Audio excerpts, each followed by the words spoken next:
Coming to you today to talk about how to read scripture. This one can be so tricky because so many of us were brought up where scripture was a weapon and it was used to kind of try to form us to have particular opinions. And sometimes the way we were taught to read scripture isn't all that life affirming for us now. So I'm going to show you in this video 5 really quick tips on reading scripture and reading it for yourself, kind of some what not to do's and then what to do. And I'll be expanding on these during the week this week and actually into next week too, where I'm giving you some tips and tricks on how to read particular verses in scripture. My PhD is actually in the New Testament. I love scripture, and I love it when it becomes a tree of life and not a tree of death for us. And so that's what I desire in my life. It's also what I desire in your life as well. And so for metaphysical Christians especially, we want to be really attentive to this and got to get some clarity, right? Get some clarity on what scripture is and what it's not in our own lives. All right, so tips 5 through 1. I'm going to start with tip number 5. So tip number 5 is actually this, which is to stop looking for particular verses. One more time, I got tongue twisted. Stop looking for particular verses that will support your position. Because when you think about it, that's what's been done to you your whole life, right? Someone said, we don't like gay people. Let's find a verse in the Bible that says we don't like gay people. Or someone says, we think that women should sit around the house and do whatever their husbands say. Let's find a verse that supports that. And then they find a verse that supports that. And then it's taken out of context and isolation, thrown at you, put on a billboard, and it's used usually for control or for hate, not for love and not for inspiration and grace.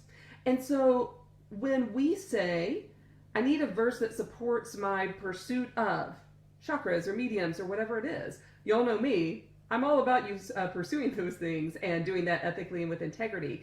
But flipping through the Bible and finding one verse that supports you is actually not the way to have a healthy relationship to scripture. So let's all agree that there's maybe other ways that we can dive into scripture, and I'm going to show you what those are. So that was tip number 5. Tip number 4, know that the Bible is a collection of books, plural. So I'm going to say that again. Know that the Bible is a collection of books. They are written by diverse people over diverse times in diverse locations. So expecting the Bible to have an opinion about any one thing is asking the Bible to bear more than it can, because the Bible is written by many people, many communities, over hundreds and hundreds of years in many locations. So the beauty of this is we have a collection of diverse voices, not all speaking exactly the same. Instead, we have a nice panel. We have a nice panel of voices. And if you've ever been on a committee, you'll know not everyone thinks exactly the same. And the same is true of the biblical writers as well. And so if we can kind of approach with this lightness and this curiosity, not what does the Bible say, what do the many books in the Bibles have to say, and what are the variety of opinions about any one topic or theological concept or whatever it is that's going on that you're curious about. Tip number 3, research your translations. There's many different translations in whatever your native language is. If you're reading in English, my recommendation is the New Revised Standard Version. New Revised Standard Version. The difference in translations is just really, it can be long and complicated, so I'm just going to boil it down here. The different translations has to do with what sources the translations use. You want a translation that uses as many ancient sources as possible, because we don't have any original copies of scripture. So there's, like, if we're looking at the Gospel of John, there's no original left of the Gospel of John. We only have copies of copies of copies. So what we want to do is to get translations that access as many of those copies as possible so that they make a good translation. I think it's also worthwhile, if you have a favorite Bible at home, read the preface. The preface of the translators and the editors will tell you what their theology is. They're usually very upfront about it, like our goal in this translation is, or our perspective is. Go ahead and read that, check it out. But I always recommend that you read more than one translation.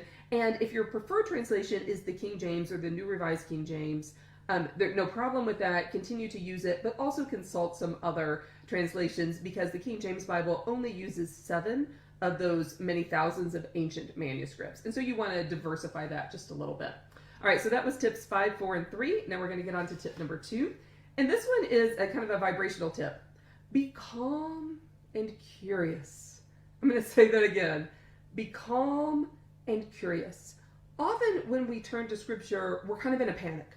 Like, I need to know what this means, and I need to find some scripture to support it right now. And that'll tell me what it is that I think. And when we enter into scripture with that sense of anxiety and that sense of panic, that comes through. And it actually impedes our ability to interpret scripture. Okay?